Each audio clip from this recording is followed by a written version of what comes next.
Was sagst du? Das ist aber gut gemacht, oder? Was hast du gut? Sensationell, deine Hermann.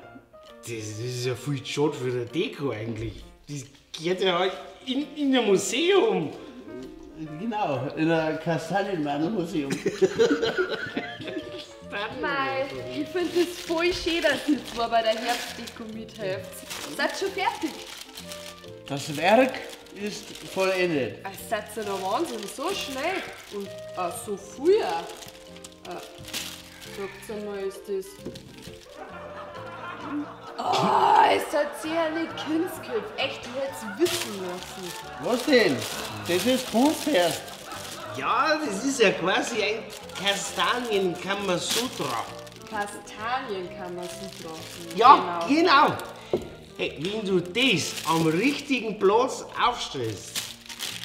Den richtigen Platz, da wo du dazu beißt, meinst. Ja, genau. Den Hobby. Hey, bleibst du jetzt hier damit? Aufs Scheißhaus, weil da passt euer Kunstwerk wenigstens dazu. Ja, sag einmal, was soll denn das jetzt?